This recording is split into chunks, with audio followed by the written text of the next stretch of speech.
friends, welcome to Excellence TV di sesi IELTS Academic Writing bersama saya, Melty Octavianda. Hari ini kita akan membahas overview mengenai IELTS Writing di TAS 1 dan TAS 2. Nah, buat kalian yang sedang belajar IELTS Writing, kalian mungkin penasaran bedanya apa sih antara TAS 1 sama TAS 2? Nah, kita akan lihat sama-sama overview-nya, oke? Jadi, untuk IELTS Writing TAS 1, waktu yang akan kalian perlukan untuk menulis adalah 20 menit saja. Sedangkan di TAS 2, kalian perlu 40 menit untuk mengerjakannya. Jadi total dari IELTS Writing ini, TAS 1 dan TAS 2 itu adalah selama 1 jam. Jadi selama 20 dan 40 menit itu, berapa banyak kata yang bisa kalian bikin? Nah, untuk TAS 1, kalian harus menulis minimal 150 kata. Sedangkan untuk TAS 2 itu minimal 250 kata. Nah, dari word counts itu yang harus kalian ingat adalah jangan sampai kalian menulis kurang dari jumlah kata yang ditentukan. Jadi kalau misalnya kalian disuruh nulis 150 kata, kalian harus menulis paling tidak 150-an ke atas. Dan hal yang sama juga berlaku di 250 kata di TAS kedua.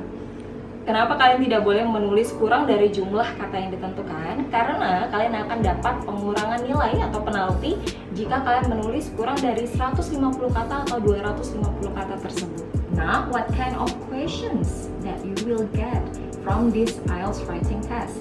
Untuk TAS pertama, kalian akan disuguhi infografik. Maksudnya akan ada gambar di mana kalian harus menjelaskan gambar-gambar tersebut. Gambar tersebut bisa berupa diagram, bisa berupa table, bisa berupa line graph, pie chart, atau bisa berupa map juga. Jadi kalian harus menjelaskan gambar-gambar tersebut, seperti membuat report atau laporan. Sedangkan di TAS kedua, itu akan seperti discursive essay writing. Jadi kalian akan diberikan topik dan kalian harus menulis berdasarkan topik tersebut. Misalnya di topik tersebut ada suatu isu atau masalah dan kalian akan disuruh untuk membuat problem solvingnya. Atau bisa jadi kalian akan disuruh untuk menjelaskan apakah kalian setuju atau tidak setuju sama statement dari topik tersebut.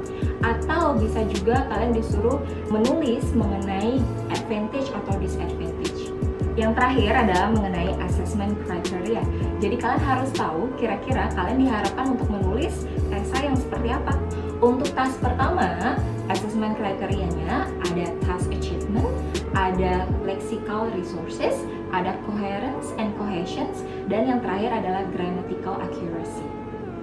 Dan yang TAS keduanya sama aja kok dengan yang TAS pertama. Bedanya adalah kalau di TAS pertama kita ada task achievement, di TAS kedua kita ada task response. Oke, sekarang kita akan bahas apa sih masing-masing dari assessment kriteria yang tadi setelah saya sebutkan sebelumnya.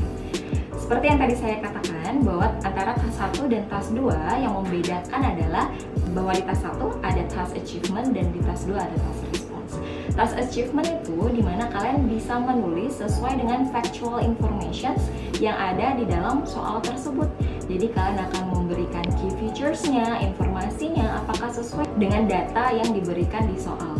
Sedangkan task response itu bagaimana kalian merespons dengan pertanyaan tersebut. Apakah kalian setuju, kalian tidak setuju, dan bagaimana caranya kalian mendevelop atau mengembangkan ide-ide kalian berdasarkan tesis statement kalian sendiri. Sedangkan untuk komponen lainnya seperti coherence and cohesions. Coherence dan cohesions itu bagaimana ide-ide kalian di dalam paragraf itu berhubungan satu sama lain. Jadi organisasi dari informasi kalian itu harus berjalan dengan baik. Jadi mana kalian menggunakan linking devices, bagaimana kalian menghubungkan antara main idea sama supporting ideas yang ada di tulisan kalian tersebut. Sedangkan untuk lexical resources, saya tahu pasti kalian banyak yang mengalami kesulitan di bagian vocabulary. Yang harus kalian ingat adalah jangan terlalu fokus memakai vocabulary yang terdengar sophisticated atau yang terdengar keren banget tapi arti sebenarnya itu tidak sesuai dengan tulisan kalian. Yang harus kalian perhatikan adalah kalian tidak boleh memakai vocabulary yang diulang terus-terusan. Jadi, di bagian lexical resources ini, yang harus kalian perhatikan adalah bahwa penggunaan vocabulary kalian harus jauh lebih luas dan tidak boleh diulang-ulang. Dan yang terakhir adalah penggunaan grammar. Akurat atau tidak akuratnya penggunaan grammar kalian itu harus kalian sesuaikan dengan teks yang akan kalian isi. Jangan menggunakan hanya 1 atau 2 grammar saja. Kalian udah harus bisa menulis dengan range of grammar use. Kemudian yang harus kalian perhatikan juga adalah word order dari masing-masing kalimatnya. Harus sesuai dengan grammar bahasa Inggris yang benar. Nah, kebanyakan dari teman-teman banyak salah itu di penggunaan artikel atau di penggunaan grammar atau tenses yang benar dalam menulis kalimat-kalimat tersebut. Dan word order atau punctuationsnya juga harus teman-teman perhatikan, karena hal sesimpel ini akan mempengaruhi skor kalian di